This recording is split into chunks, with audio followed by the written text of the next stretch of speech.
de nos intervenants. Je vais commencer avec vous, Paul Messad. Vous êtes actuellement journaliste spécialisé sur les questions énergétiques et climatiques pour le journal européen Euractiv et plus précisément Euractiv France. Vous êtes basé à Paris depuis juin 2022. Par rapport à votre parcours, donc si mes recherches sont bonnes, vous avez tout d'abord fait des études de droit et des études en risques environnementaux à Lyon, avant de vous tourner vers le journalisme en intégrant l'école supérieure de journalisme à Paris. Et juste avant de rejoindre Euractiv, vous avez été journaliste pour le site internet energynews.pro, qui est spécialisé sur la veille de l'actualité énergétique. Merci beaucoup d'être parmi nous. Merci à vous. Il est important. Maria Dios, thank you so much for being here today. You are an EU journalist originally from Spain, currently working as an editorial coordinator in Brussels at Bull Media, a podcast agency on EU affairs. So if I want to precise a bit, Bull Media is kind of a hub of different podcasts and podcast production, such as Europe Inside Out, or Ma Question à Angela Merkel, and which for this specific podcast, you received the Louis Weiss 2022 prize. About your experience, after your journalism studies, you had a former experience in radio production and digital news in Spain, such as, for example, the Radio Cadena Ser, before joining Bull Media. And you have declared your interest for EU politics, climate change, energy transition, but also gender equality. Juste avant de commencer, pour le déroulement plus pratique, donc nous avons 1h30 pour échanger avec nos intervenants, avec dans un premier temps une partie avec des questions thématiques que l'équipe d'organisation des Journées de la presse européenne ont préparées. Et ensuite, bien sûr, il y aura un temps d'échange avec vous, le public. Vous pourrez poser toutes vos questions en français et en anglais, bien sûr, si vous le souhaitez. Et juste avant de passer à la partie des questions thématiques, je voulais laisser l'opportunité à nos deux intervenants de rajouter quelques éléments sur leur parcours, leur quotidien en tant que journaliste, et aussi poser la question de voilà, quel sujet climatique ils ont suivi, quelles négociations climatiques ils ont suivi. Maria, we start with you. What led you to environmental journalism, and which relevant climate negotiation have you covered? Thank you very much. I'm really happy to be here with all of you.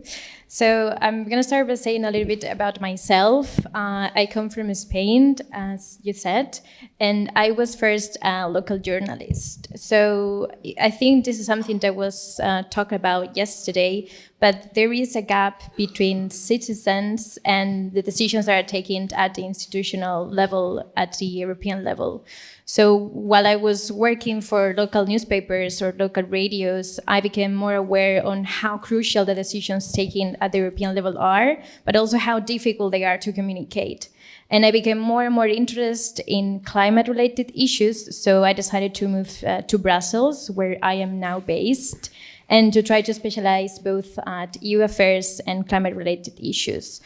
So first, I worked at the European Parliament. I had the chance to work for the Directorate General for Communications, so I was not working with any particular political group, but for the institution itself.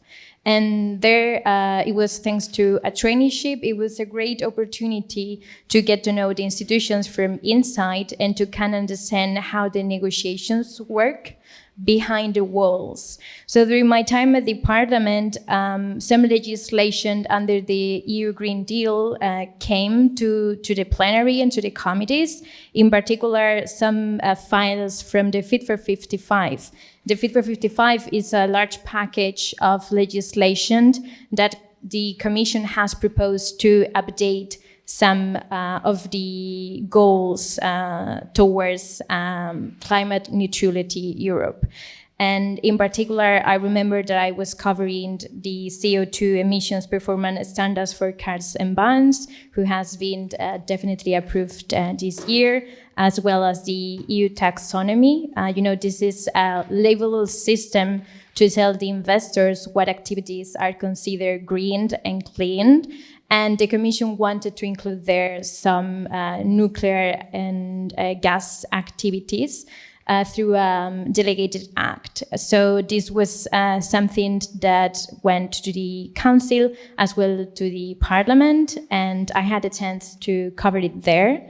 And after my experience at the European Parliament, I became a youth journalist at my current job, which is Bull Media.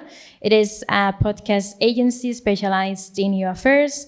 And there I am lucky to be working in topics that I love, which are climate, the environment, and energy. So some legislation and some negotiations that I have been covering, I would like to mention for the Bull Europe podcast, which is a podcast linked to a German foundation, which has his office in Brussels. I had a chance to cover a new regulation for sustainable use of pesticides, because during these days we have been talking a lot about climate, but actually we're facing other kind of challenges, and the biodiversity loss is one of these crises. So this was a file that I had a chance to cover, not in a way that probably Paul is doing, because I don't cover breaking news. So while the negotiations are going on, I had a chance for some podcasts to take my time to interview experts and to interview some MEPs. I can go in details later on, but yeah, just wanted to mention this one. Thank you, Maria. Paul Messade, je vais vous proposer le même exercice. Déjà, merci beaucoup. Très impressionné par l'organisation, par ton parcours, Maria. Honoré d'être ici, évidemment. Sur mon parcours, qu'est-ce que je pourrais ajouter ? Pas grand-chose en réalité, vous l'avez bien fait. Simplement, peut-être mentionner que, avant tout, ma volonté était de travailler sur les sujets écologiques, parce que c'est quand même quelque chose qui concerne énormément notre génération. Et je me suis rendu compte assez rapidement que beaucoup de choses passaient par les énergies, que ce soit économiquement, industriellement, géopolitiquement. Donc je me suis orienté vers ça. Pour mon travail chez Euractiv, comme tu as dit, Maria, je peux faire pas mal de breaking news, c'est-à-dire réagir tout de suite à la sortie de certains textes, à certaines phrases de négociation, certaines sorties d'eurodéputés. Et puis il y a quelques sujets que je suis un peu de plus long terme. Premièrement, comme tu as dit, les directives sur les objectifs de développement d'énergie renouvelable. C'est un thème éminemment important qui a connu de grandes évolutions ces dernières années, cette dernière année même, avec le déclenchement de la guerre en Ukraine et tout ce qui s'en est suivi. Il y a un volet nucléaire, énergie bas carbone qui intéresse énormément les Français, évidemment. Aujourd'hui, les Allemands sortent du nucléaire. À mon avis, sur Twitter, ça doit être un peu la guerre.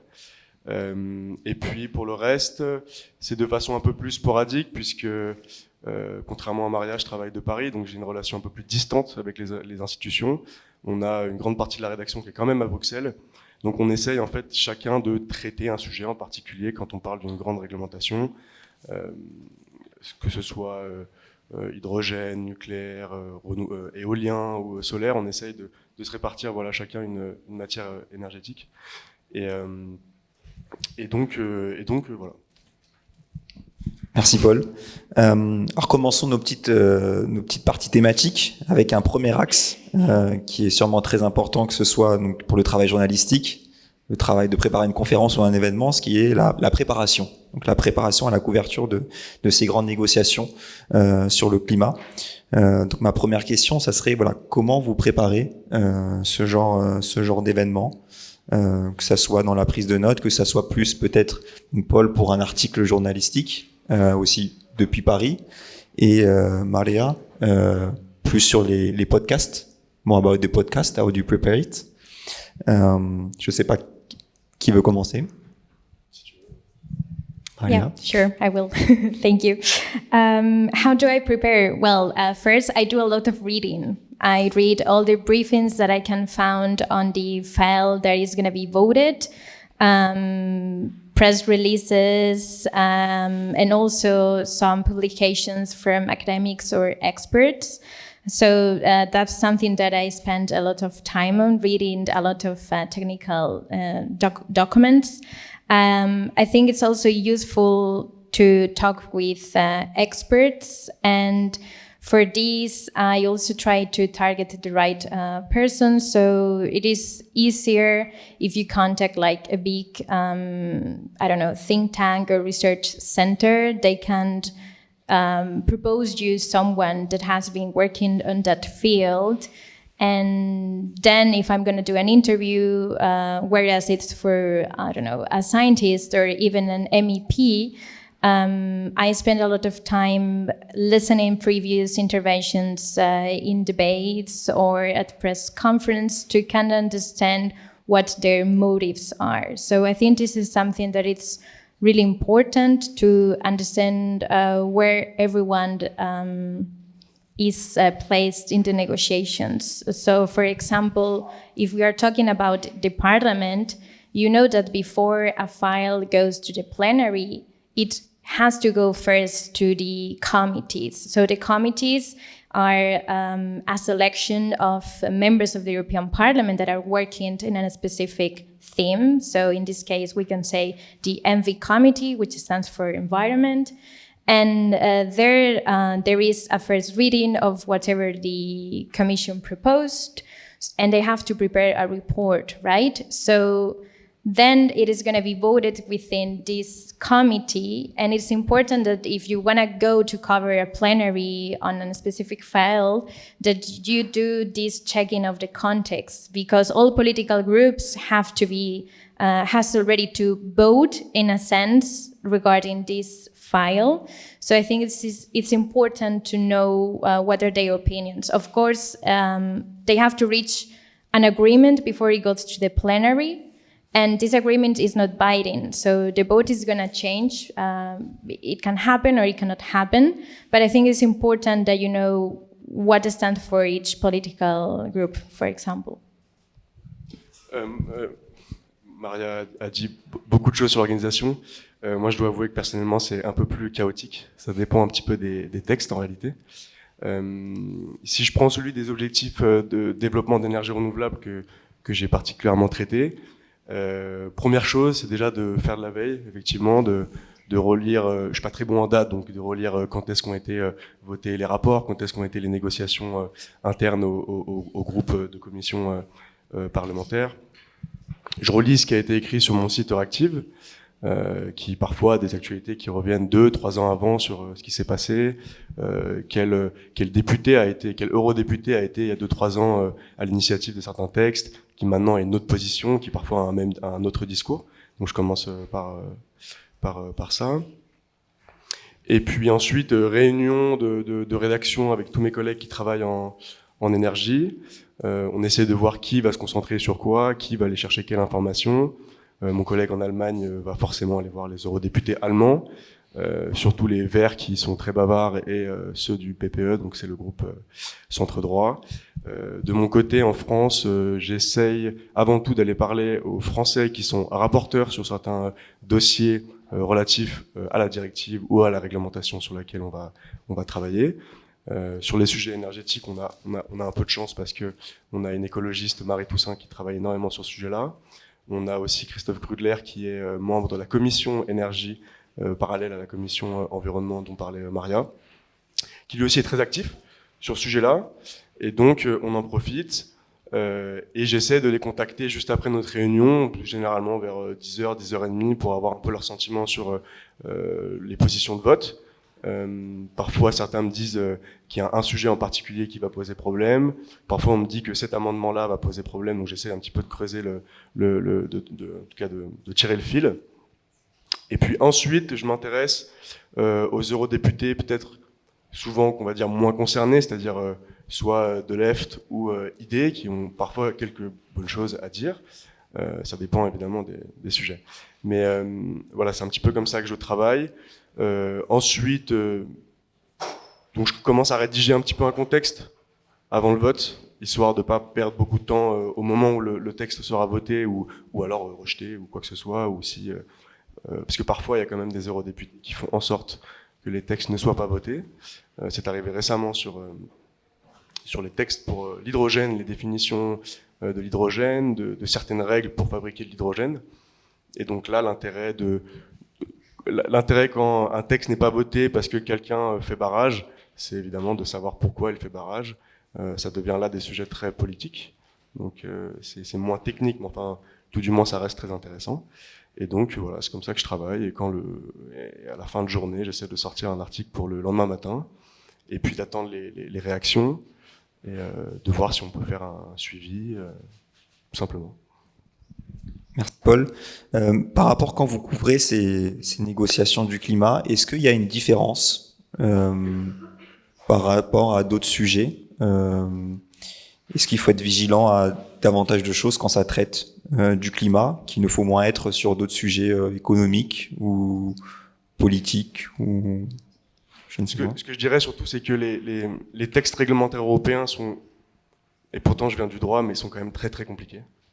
Donc la première chose à faire, c'est d'être bien certain de ce qu'on raconte, de faire bien attention. La Commission européenne a quand même une espèce de tendance à dire oui et non dans les mêmes textes. Parfois c'est très flou, parce que vu qu'elle doit manier la chèvre et le chou, c'est pas évident. Sur certains sujets qui parfois de politique nationale posent problème. Donc ouais, je dirais ça comme première remarque. Maria, I don't know if you want to comment this or if you want to move to the next question. Do you have something to say? Yeah, I agree with what Paul has said. I will perhaps add that it is good to have like your trust, someone that you trust that is an expert on that specific field, and that you know what this person stands up for. For example, he was mentioning the hydrogen, so now there is a boom and the Commission is pushing a lot to have hydrogen as a new renewable source towards decarbonization.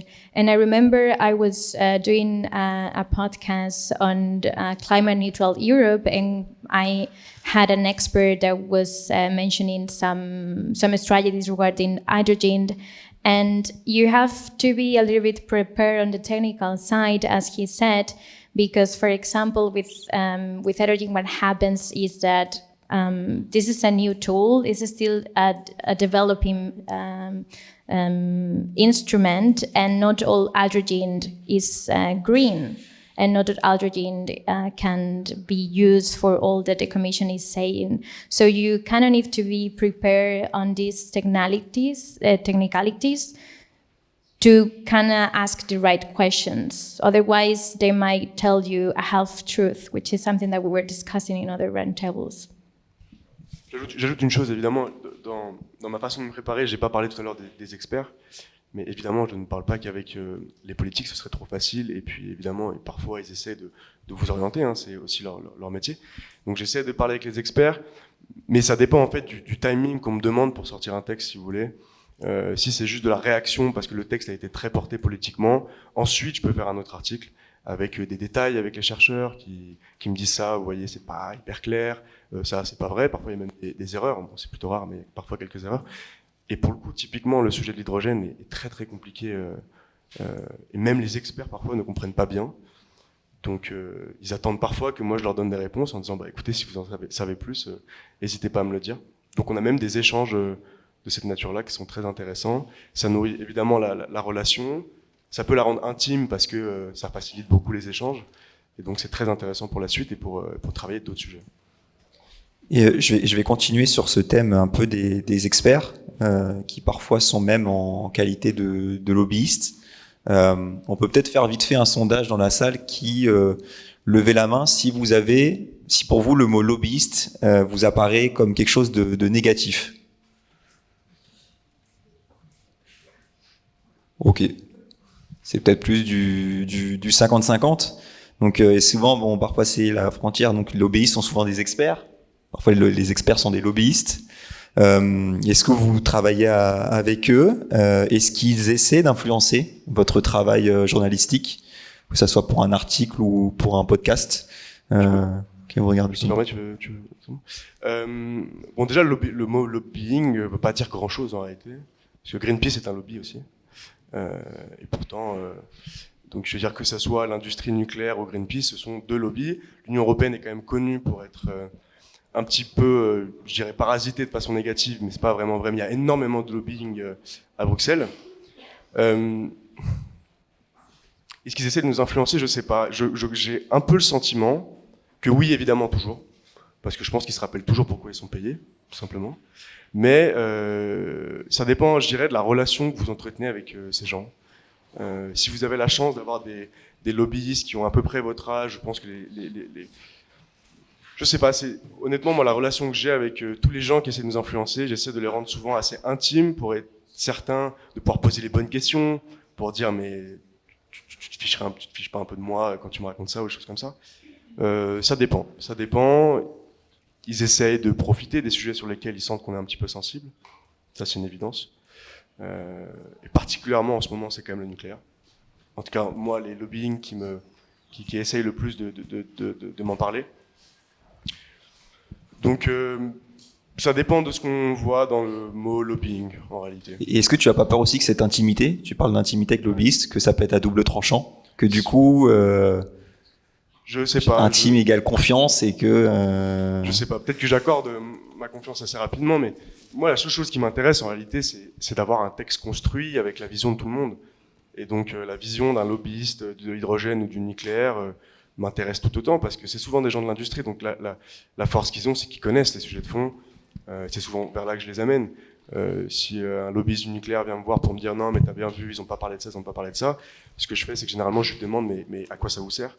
Quelle est l'application que vous allez avoir de ça dans votre industrie?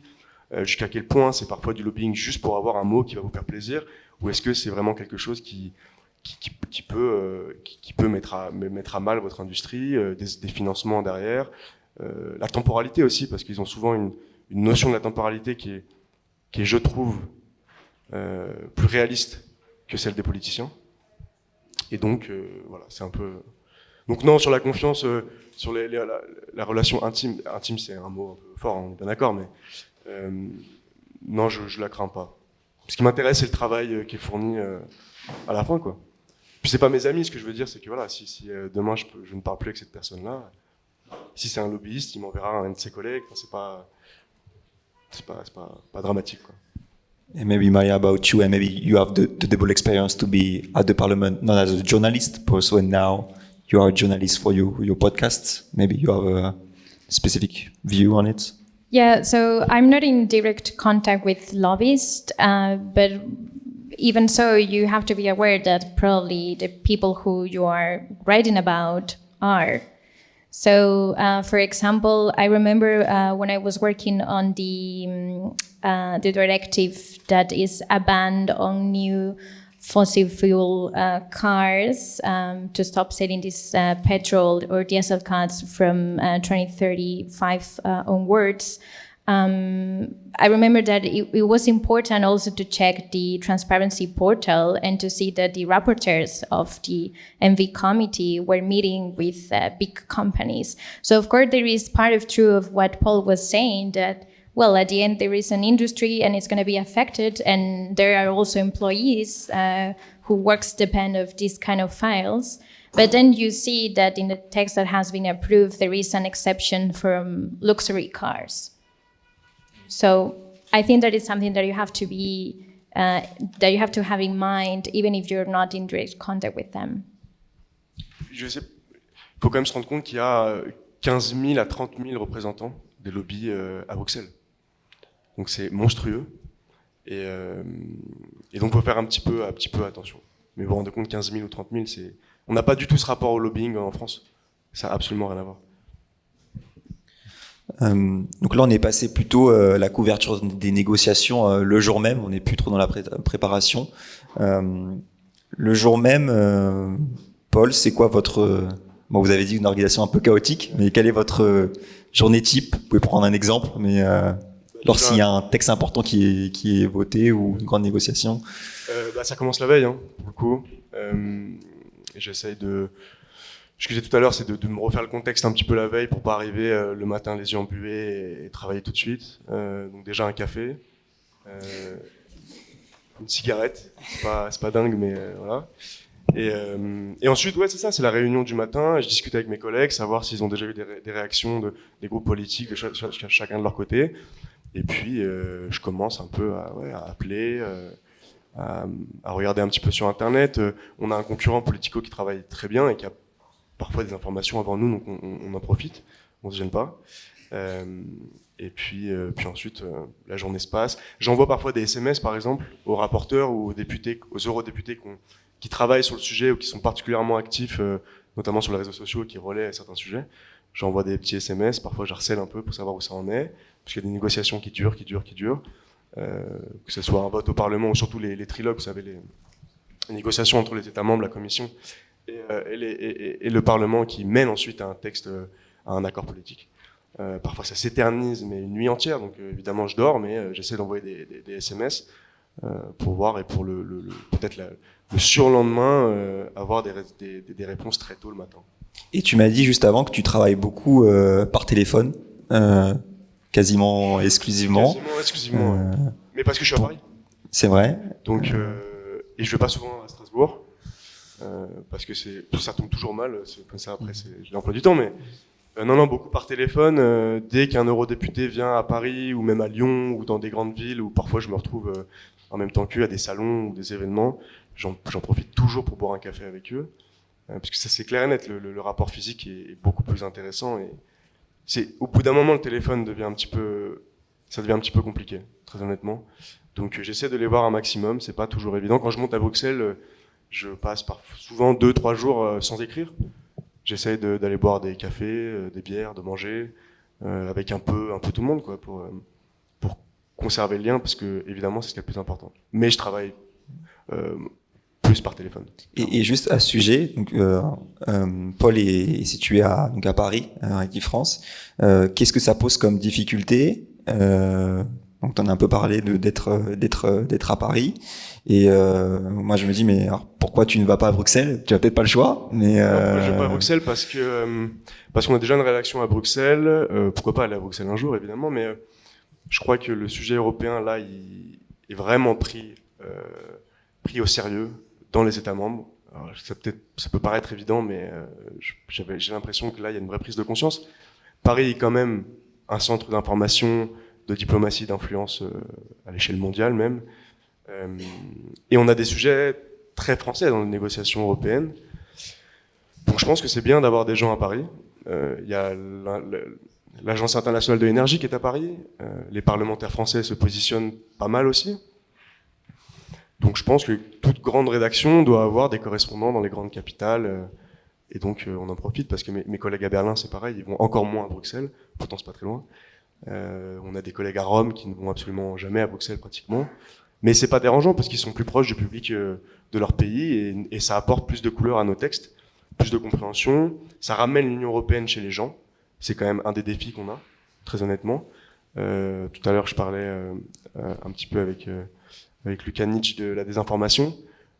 Le meilleur moyen de contrer la désinformation, c'est d'être là, d'être présent et de parler avec les gens, quoi, de les rassurer.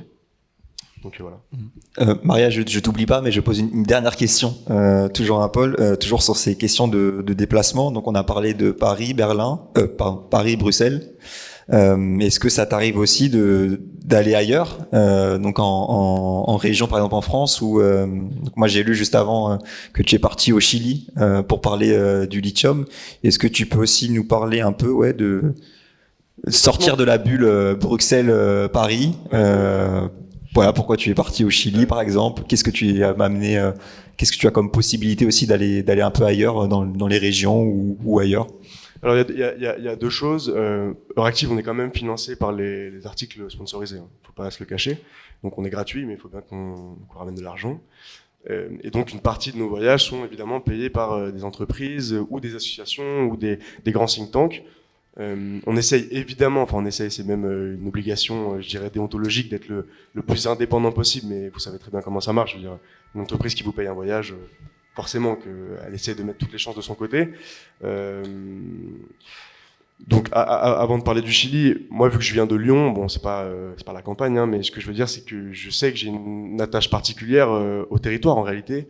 Donc, j'essaye au maximum de me déplacer. J'en profite dès qu'il y a un programme européen qui est lancé. Par exemple, je suis allé à Dijon il y a peut-être 3 mois, 4 mois, je sais plus. Parce qu'ils installaient des panneaux solaires et qu'ils refaisaient l'efficacité énergétique d'une banlieue proche de Dijon. L'avantage, c'est que l'Union européenne avait mis de l'argent là-dedans, donc j'essaie d'en profiter de ce genre d'événement pour me déplacer. faire quelques reportages, qui est pas dans l'ADN de Reactive, mais je crois que c'est dans l'ADN de Reactive France, donc j'essaie de développer ça. Et après, pour des voyages un peu plus grandiloquents, effectivement, ils m'ont envoyé au Chili pour parler du lithium. C'était très intéressant, évidemment. J'en ai profité pour prendre des vacances. Mais non, c'était super. Et effectivement, pour ce genre de voyage, on est rémunéré, on est invité par des entreprises.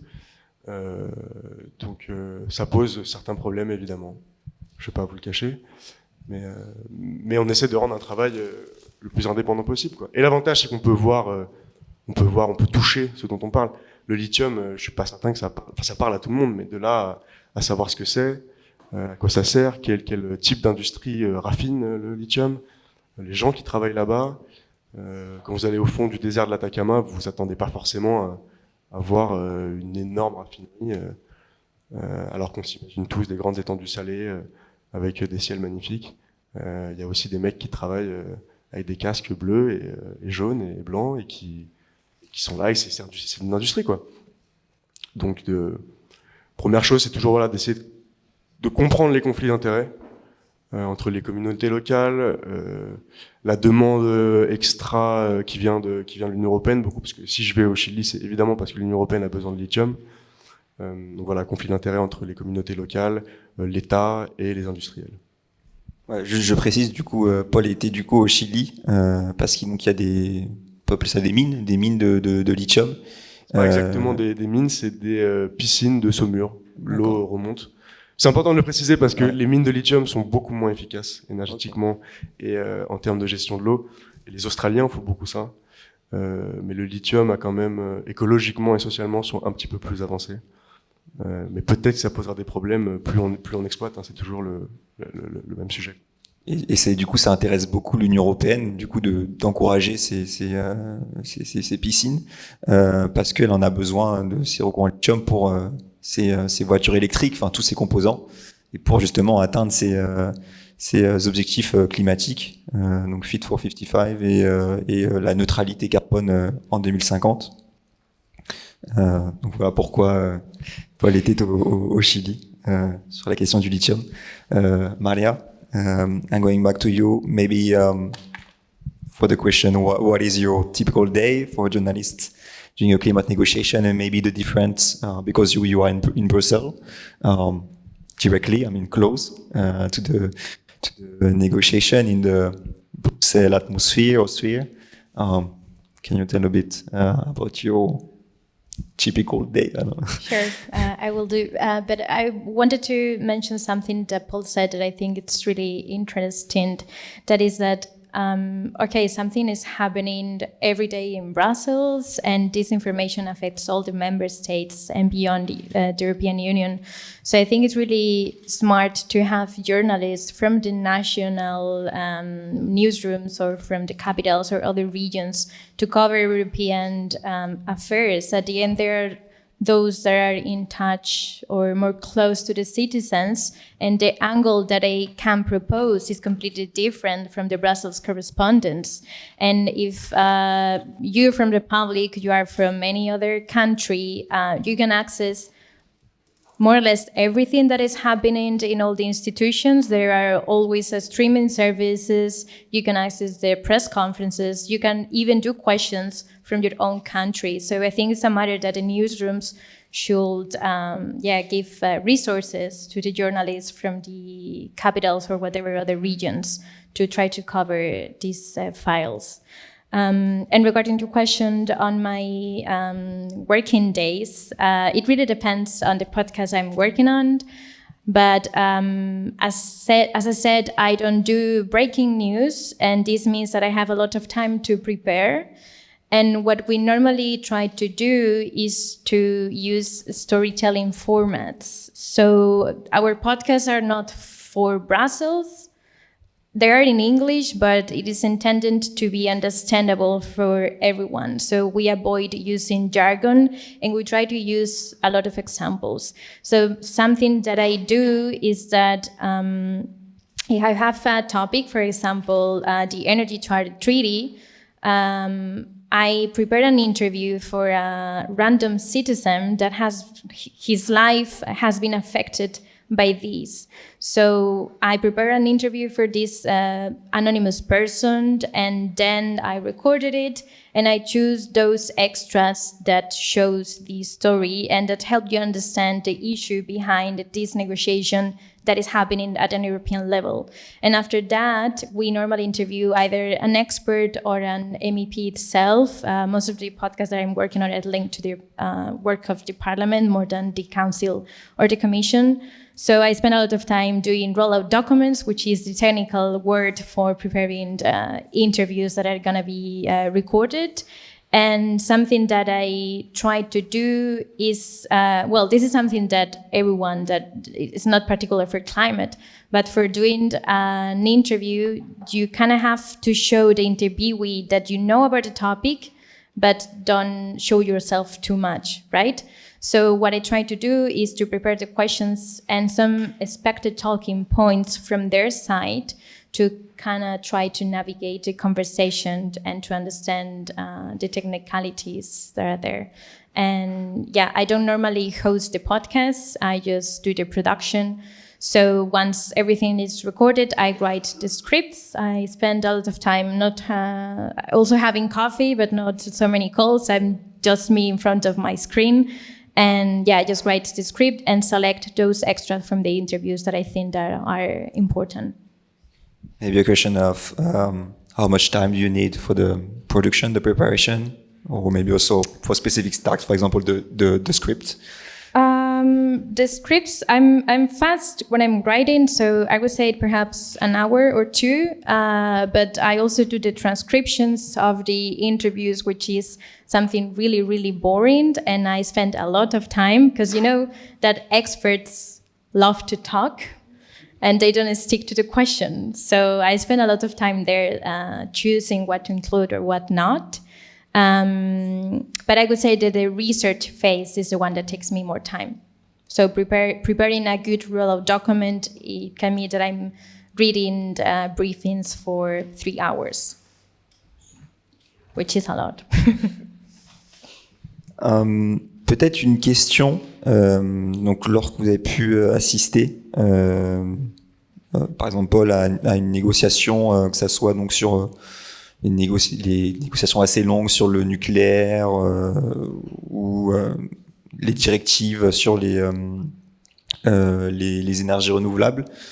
Donc, quand c'est on va dire le big day, le grand jour, donc vous avez fait toute votre journée, voilà.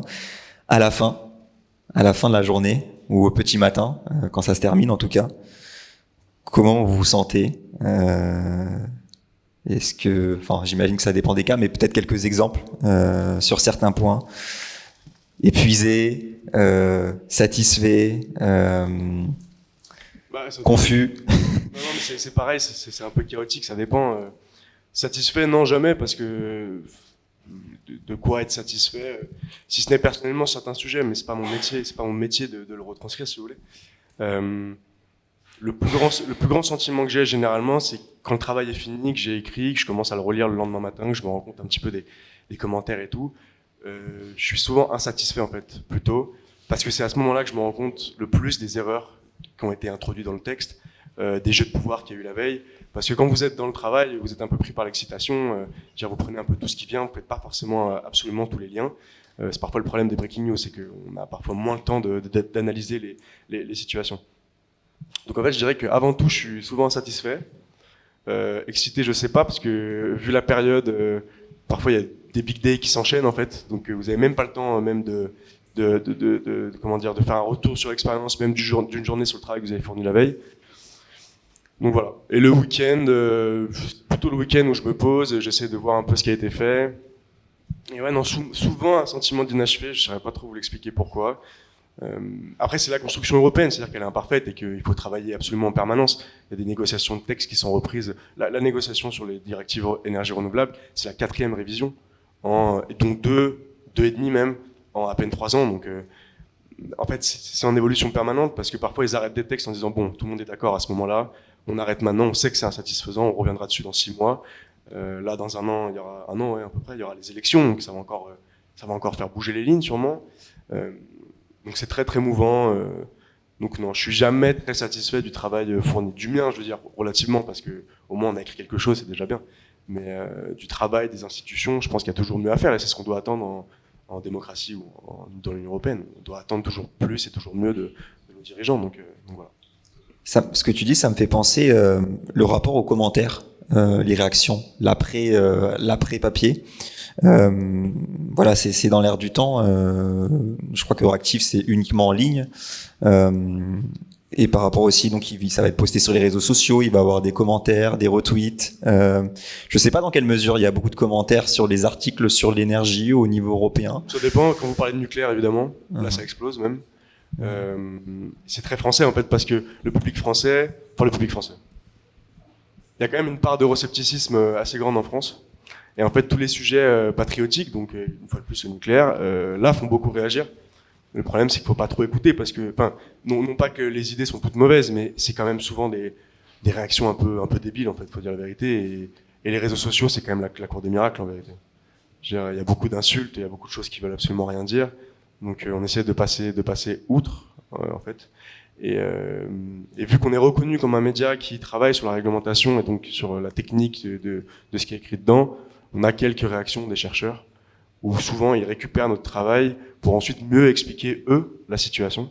Donc je dirais que les commentaires les plus agréables c'est ceux-là en fait, parce que ça veut dire que nous on fait notre travail de messager, on apporte on fait l'ascenseur, c'est-à-dire qu'on prend l'information bruxelloise, on la ramène à Paris et les chercheurs partent de ça pour eux faire le travail technique derrière. Donc ça je dirais que c'est les meilleurs commentaires possibles. Et justement par rapport donc aussi j'imagine que tu es aussi donc sur les réseaux sociaux, est-ce que du coup tu lis les commentaires, est-ce que tu interagis avec eux ou plus globalement les retours, est-ce que en tant que journaliste vous avez une formation à comment réagir aux commentaires ou aux réseaux sociaux, c'est quoi un peu aussi ton rapport par rapport aux commentaires Je sais pas pour Maria si tu as été formée à la fake news ou aux désinformations, mais enfin moi non. Et en vérité, j'utilise les réseaux sociaux que pour le professionnel. Enfin, bon, j'ai Instagram personnellement, mais pour le reste, c'est que du professionnel. Et donc, je ne commente jamais. Parce que j'ai pas envie de rentrer là-dedans, c'est très compliqué. Et puis, il y a une trace d'absolument tout, donc faut faire attention. Ça m'arrive de discuter très succinctement avec 2-3 chercheurs quand ils me font une remarque ou quand ils me disent que le titre est un peu simpliste, ce genre de choses. Mais en fait, c'est plutôt sympathique, en réalité.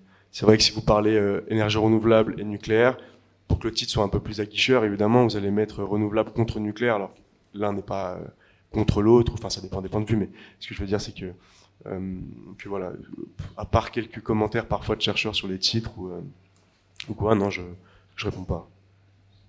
What about you, Maria, the answer or the commentary for the comments of the podcast, or I don't know? No, we don't receive comments because the podcasts are on some platforms like, I don't know, Spotify or Acast. So in that way, I think I'm lucky. And so how do you know you can see how many viewers, but how can you see if you're doing good work or if you are some... Yeah, of course. There's someone in my company that takes care of the analytics. And yeah, we have like a main distributor of the podcast series, and then this content is added to other platforms such as Spotify or Apple Podcasts, and yeah, we get the number of downloads and so on. But I don't normally work in that area, so I cannot give you much more information. Je vais partir sur la dernière partie thématique et après il y aura le temps pour les questions. Vous pouvez déjà commencer à les préparer. Maintenant plus, ça va être un thème de ce week-end des Journées de la presse européenne. Et on en a déjà parlé, les fake news. Et donc ce rapport, donc la couverture des négociations et les fake news. La première question que je voulais poser, quel est votre degré d'accès aux acteurs de ces négociations?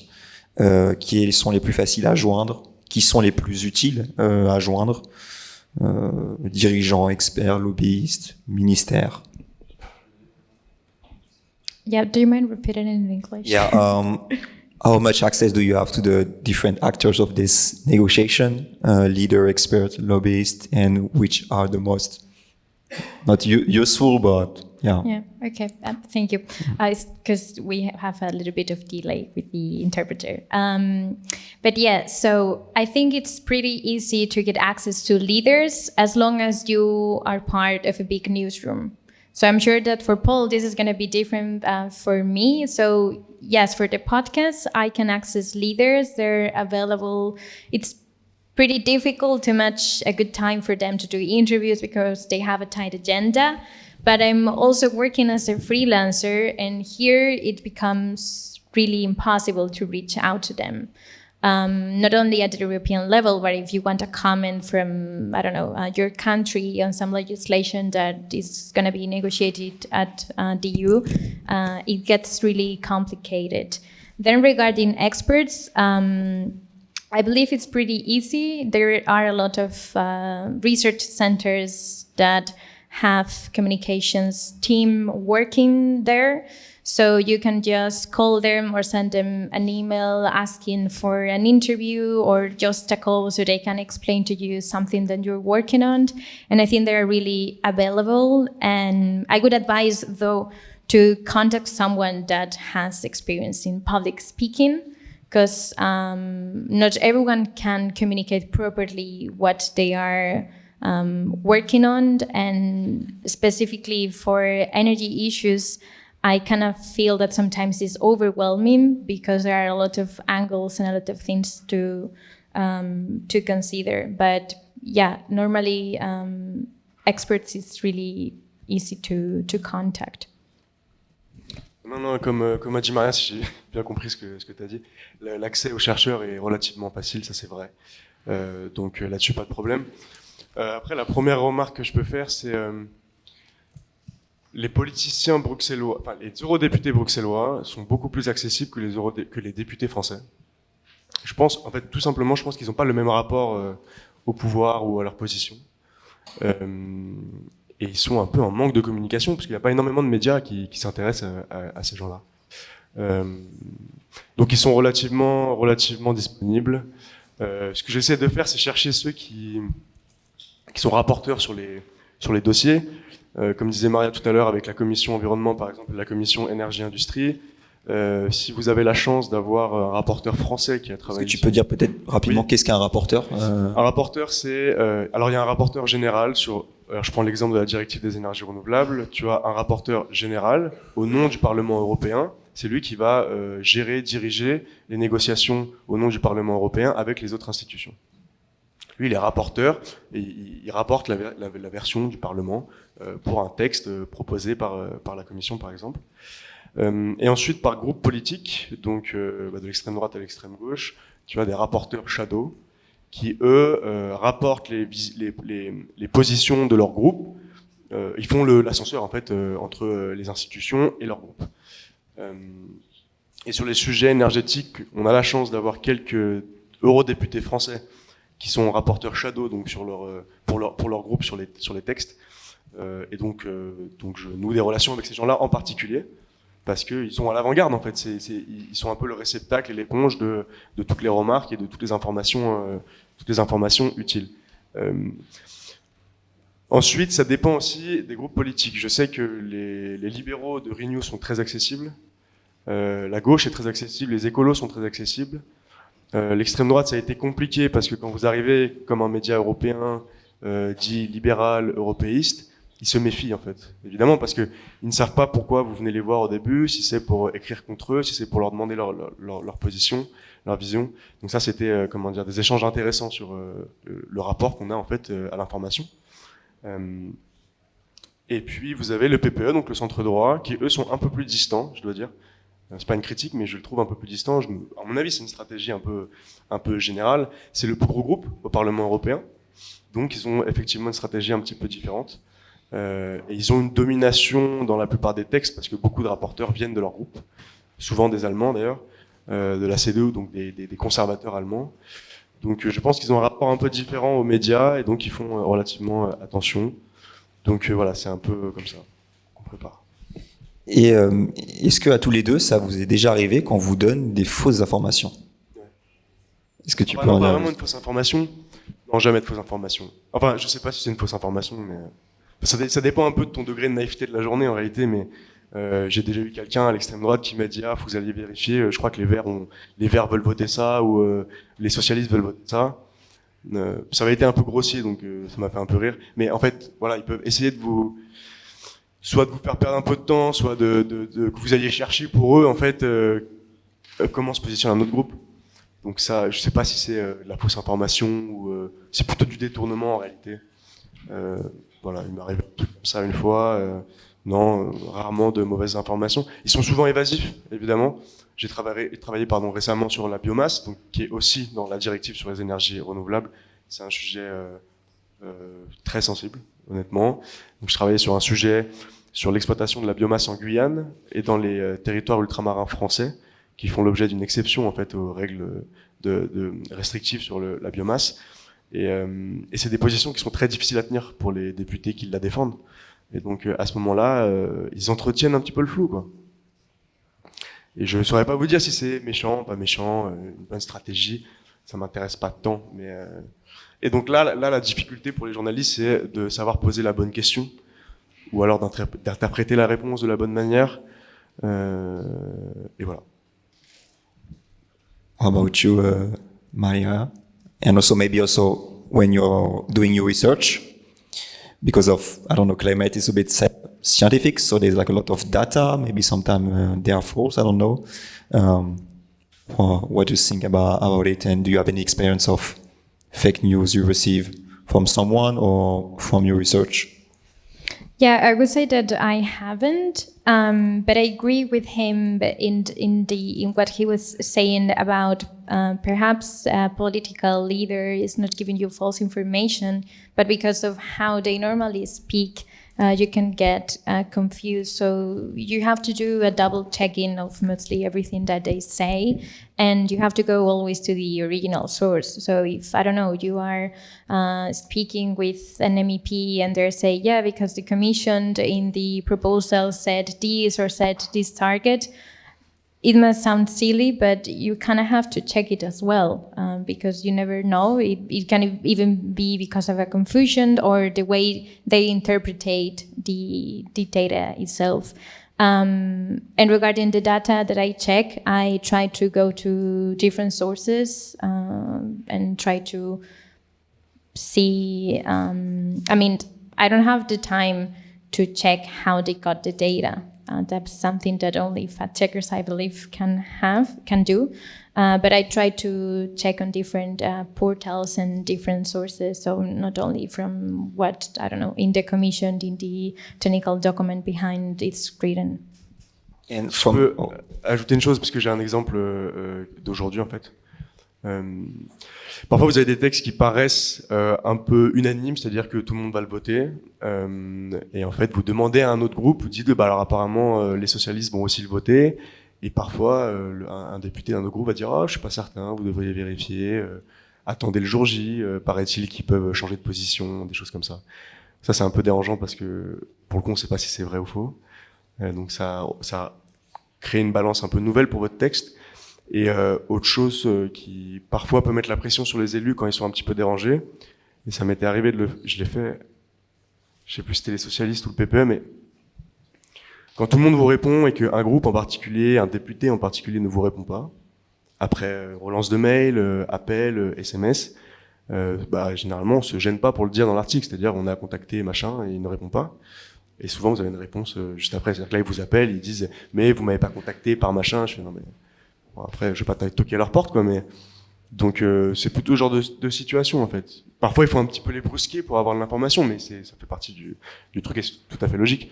C'est pas toujours agréable, ça dépend avec qui vous devez le faire. Si c'est un député avec qui vous avez de très bonnes relations, ça peut être dérangeant. Moi, ça m'est déjà arrivé de pas le faire, de pas chercher, parce que c'est toujours pareil. C'est quand même des jeux d'influence, donc si vous vous grillez ou quoi, vous pouvez louper de l'information pour le reste, et donc c'est toute une gestion à avoir.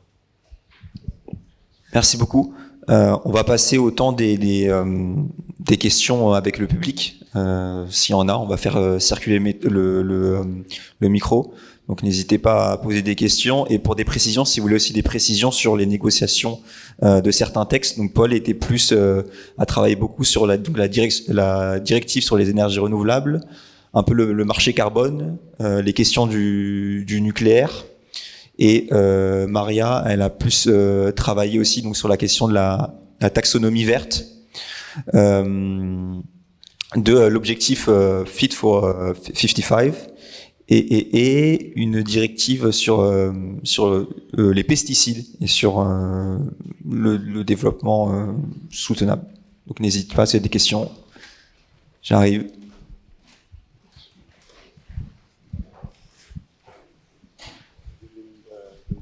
Merci. I'm sorry, this is going to be in English. Hope it's not a huge issue. So I'm Balázs. I'm from Hungary. I'm the president of Jeff Hungary. I have two questions. One is often when independent journalists approach politicians, especially in Hungary, politicians of the governing party, they say that they come from the fake news media and that their questions are not relevant and they're not going to answer. How do you tackle this, and what is exactly your idea and advice to these journalists? And the other one, this not only happens in Hungary, it also von der Leyen has been avoiding for a journalist for very long. What can you do in this kind of occasions, and what would you say to journalists, especially for example in Hungary, trying to come up with different methods of circulating to politicians to make sure that they actually answer the relevant questions instead of focusing on stealing money and corruption? Yeah.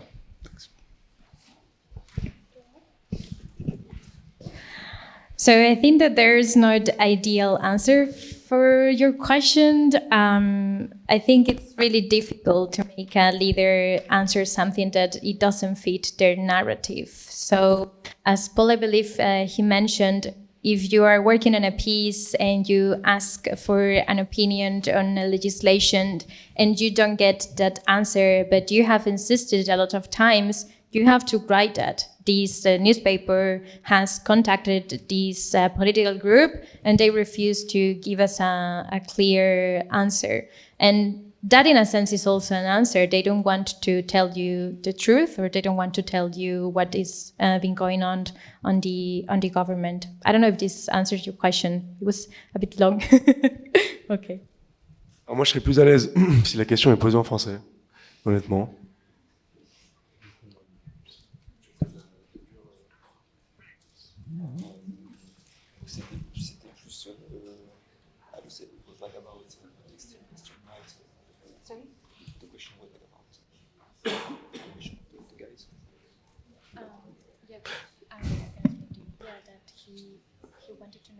Non mais à la limite, si j'ajoute un complément, au-delà des eurodéputés et les gens à qui on a accès, c'est vrai que les gens de la Commission européenne sont beaucoup moins accessibles et que à ce moment-là, c'est très difficile d'avoir des relations avec eux.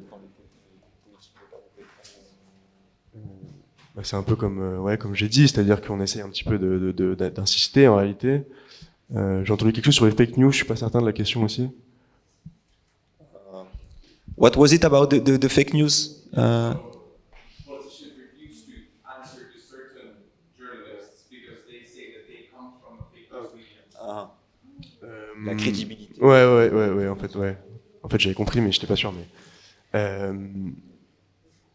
j'ai pas le sentiment, en tout cas chez Euractiv, on n'est pas vu comme un média comme ça. Je suis pas certain de pouvoir répondre dans le sens où je connais pas de médias qui ont été forcément ostracisés. Déjà, en vérité, on est très peu à essayer de parler avec ces gens-là, je vais dire de façon quotidienne. Alors tous les médias essayent, que ce soit Le Monde, Libération, qui vous voulez, mais de façon quotidienne, j'ai pas le sentiment que beaucoup de médias essaient de leur parler. La plupart des médias européens, il faut le dire, sont quand même très européistes, donc ça aide à la création de liens, de relations et de comment dire, la facilité à attendre des réponses. Donc non, j'ai jamais vraiment entendu d'histoire de médias auxquels on ne répondait pas. Ce qui est vrai par contre, c'est que beaucoup de médias, donc particulièrement d'extrême droite quand même, reprennent nos informations et les modifient un peu à leur sauce. Donc en fait, ils passent par nous pour récupérer une information qui les intéresse et qui est là et modifiée. Ça nous est arrivé plusieurs fois. Bon, pour le moment, ça me fait plus rire qu'autre chose, mais ça dépend de. Je pense, je suis assez naïf sur l'influence que peuvent avoir ces médias par moment. Mais voilà, c'est plutôt une situation de ce genre-là qui m'est déjà arrivée. Est-ce que c'est déjà arrivé que Euractiv ou toi, dans ton job à Euractiv, vous soyez entre guillemets blacklisté par un eurodéputé en particulier? Bon, j'imagine que parfois vous dites juste qu'il a pas répondu, mais que Non, on a des. Je sais que Euractiv, on est relativement connu parce qu'on n'est pas, on brosse pas souvent les institutions européennes dans le sens du poil. Ce qui signifie qu'on a déjà eu des problèmes d'influence, c'est-à-dire qu'on nous voit en disant non mais qu'est-ce que vous racontez, c'est absolument faux, tout ce que vous voulez quoi, essayez un peu de nous retourner. On a quand même des gens d'expérience à Bruxelles qui savent répondre à ces gens-là, mais oui on a déjà eu ce genre de situation un peu dérangeante, et d'autant plus que vu qu'on a un média qui critique pas mal les institutions européennes, parce que on considère quand même que les choses ne vont pas toujours assez vite ou pas dans le bon sens, et notre métier, c'est quand même de le dire. Et je pense qu'il n'y a pas mieux que de critiquer pour avancer, surtout dans des institutions comme ça, avec une démocratie parfois diluée, des gens qui sont pas proches forcément de tous les peuples européens toute la journée.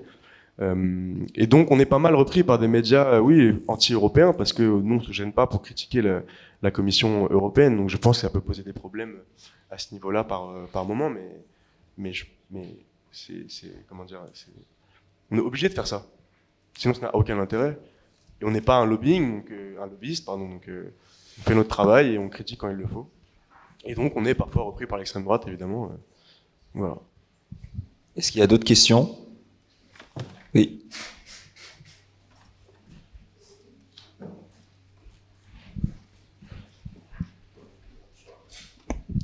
Merci à vous deux pour votre présence. Je voulais juste demander comment vous en êtes arrivé à vous spécialiser dans cette branche du coup du journalisme.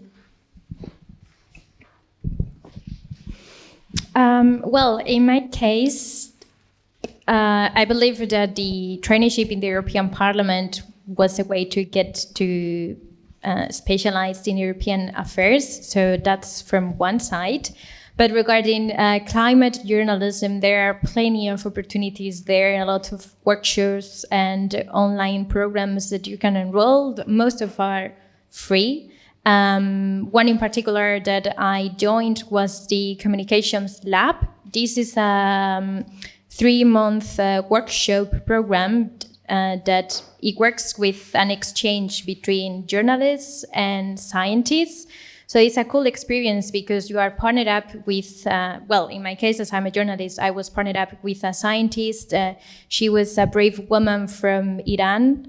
And we had a lot of meetings with experts from both newsrooms, but also from research centers to talk about science communication, because at the end, this is science communication. So yeah, you just have to look for the right opportunities and enroll to whatever you think is gonna suit your interest. In my case, it was mixing a little bit of science communication and knowledge on European affairs. I wouldn't say that I'm an expert yet, so I'm still learning. I don't know, Paul, how about you? C'est exactement la même chose sur ce point-là. Si je repars un peu de la base, pourquoi le journalisme? Parce que tout simplement, en fait, j'adore écrire déjà. C'est la première chose. Et puis, à la fin de mes études de droit, j'ai trouvé ça ennuyant au possible, j'en pouvais plus. Il me fallait quelque chose qui bouge un peu, avec des contacts un peu plus directs avec des gens. Et donc, je me suis dit que le journalisme, il répondrait forcément. Et puis, le journalisme en énergie en particulier, parce que, évidemment, c'est le sujet un peu de ce que je disais tout à l'heure en introduction, c'est que l'écologie, pour moi, passe énormément par les énergies. C'est quand même le sujet qui manie à peu près tout. Donc, je pense que je me suis dit que c'était presque un devoir, si je voulais travailler sur l'écologie, de travailler là-dessus. Et en plus, un peu comme dit Maria, il y avait la volonté d'apprendre toujours. Un espèce de complexe de la difficulté, parce que c'est quand même des sujets éminemment techniques. Je veux dire, même imaginer un mégawattheure, c'est compliqué. Vous voyez, je suis pas ingénieur, donc le métier de journaliste me permet en fait aussi. Parfois j'écris des trucs et j'apprends. Et en fait, je suis content de mon travail parce que j'ai appris un truc. Donc voilà, c'est un peu une bulle de curiosité surtout. Et voilà.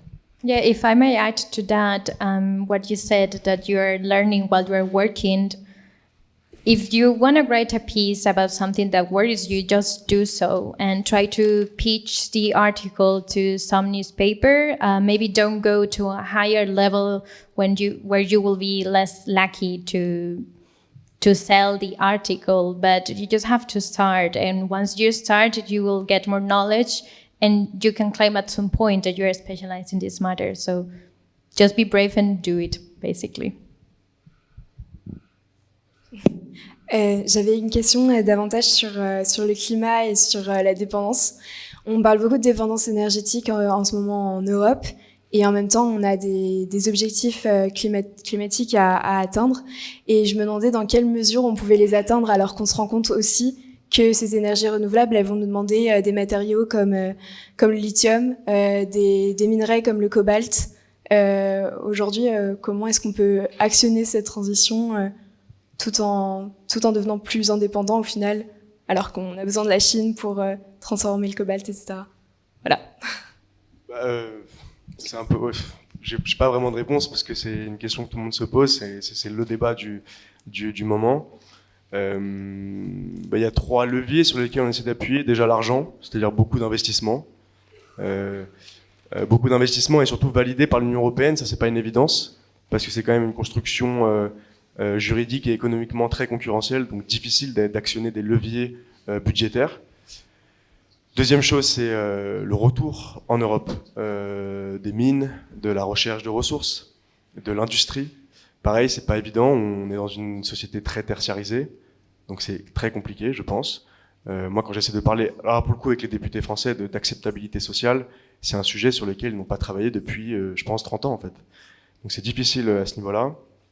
Et puis dernière chose, alors diversification évidemment. Donc quand on va chercher du lithium au Chili, l'avantage du Chili, c'est qu'il raffine aussi le lithium. Donc ça nous permet de pas aller raffiner, de pas prendre du lithium au Chili, de le raffiner en Chine et de le ramener en Europe. Donc on essaye de changer un petit peu nos voies commerciales. Donc c'est ça en fait le triptyque. Et le dernier évidemment, c'est beaucoup moins consommer. Ça paraît bête, mais tout passe par là et je pense que c'est la priorité. Donc il y a, j'ai envie de dire, presque un faux débat entre renouvelables et nucléaire en permanence. Moi, je considère que si on est un peu réaliste, on se sert de tout ce qui est décarboné à l'heure actuelle. Mais la première chose, c'est de moins consommer. Et c'est très facile à dire, j'en suis conscient. Je suis pas du tout irréprochable. Pourtant, je travaille dessus toute la journée, mais voilà. Yeah, if I can add, I completely agree with the last thing you said. And I think your question is so right on point, because if you see all the legislation regarding renewables, you also ask this question to yourself: do the numbers work? Is there enough solar panels to put solar panels above all the buildings in Europe? I have doubts. And it's the questions that you have to ask to the leaders or to the experts. And I think that, of course, ecological transition is needed, but we are late. And the only path that I could see, and this is of course a personal opinion, is to consume less. If you're interested in these kind of topics, in Brussels, there's going to be a big conference with participation of all the political groups from all colors on degrowth, which is a proposal for a new kind of society in which, okay, we change our energy system, but as well we change how we think about growth, because economics now it's really linked to use the energy as much as we can. So yeah, I think consumption is key here. Mais c'est un sujet, enfin, c'est une vraie galère hein, de travailler là-dessus, parce que, enfin, un exemple en France, on consomme à peu près 450 TWh d'électricité. Il nous en faudra 800 TWh d'ici 10-15 ans. Alors que on a des effets falaises, c'est-à-dire on a des pertes de capacité électrique qui vont être monstrueuses si on fait rien dans les prochaines années. Donc en fait, c'est un sujet vraiment, enfin en fait, on travaille toute la journée là-dessus, en réalité.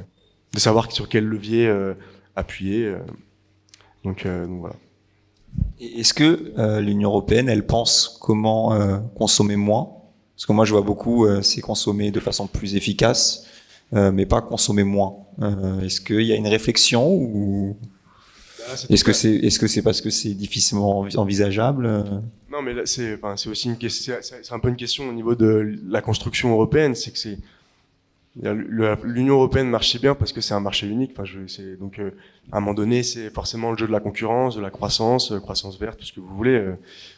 Et puis, on est dans une situation assez urgente, ce qui fait qu'en fait, le partage des compétences entre l'Union européenne et les États membres est un petit peu remis en question. C'est difficile, ne serait-ce que sur le choix des mix énergétiques. C'est normalement dévolu exclusivement aux États membres. On se rend bien compte que quand l'Union européenne fixe des objectifs sur le développement d'énergies renouvelables, en fait, elle s'immisce dans la liberté des États de fixer qu'est-ce qui est le mieux pour eux, pour la transition. Donc, on est dans une période un petit peu comme ça, d'une remise en question du dogme économique. On parle de plus en plus de planification. C'est pas moi, bon, on est assez jeune, mais ça me frappe un peu parce que on entend quand même rarement, parler de planification dans des économies C'est libérales. la planification dans quel sens? C'est ça, c'est ce que je disais tout à l'heure, c'est comment dire, d'avoir une Union européenne qui se permet de parler de budget, d'investissement. Alors, elle va pas parler de chiffres, elle va donner des objectifs, mais en fait, elle va donner des objectifs de plus en plus sectoriaux, je sais pas comment dire. Elle va essayer d'être de plus en plus précis. C'est pour ça que je dis que ça pose la question du partage des compétences, jusqu'à quel point elle peut préciser sa vision et ses objectifs. Et donc, de cette façon-là, elle essaye de planifier. Et tous les États membres travaillent aussi là-dessus dans le droit interne. Donc je pense que la prochaine évolution juridique va être à ce niveau-là. Et donc ça pose la question de savoir si on va vers des États, vers une Union européenne plus hégémonique sur les États membres, ou un retour un peu de la souveraineté pour manier la chèvre et le chou. Ça va être, à mon avis, très intéressant dans les prochaines années. Merci beaucoup. Je propose peut-être de s'arrêter là. Ça fait déjà une bonne 1h30. Et j'en profite aussi de recouper. On parlait d'où vient cet attrait pour le journalisme et le journalisme climatique. Vous avez vu, il y a le Taurillon. Donc, si vous voulez tester vos capacités et votre attrait pour le journalisme, profitez du Taurillon pour vous exercer, voir si ça vous plaît. Chacun peut écrire dedans. Donc, ça peut être pas mal. Merci beaucoup, Paul. Merci beaucoup. Thank you, Maria. Merci. D'avoir été avec nous. Merci le public d'avoir été là, d'avoir posé vos questions.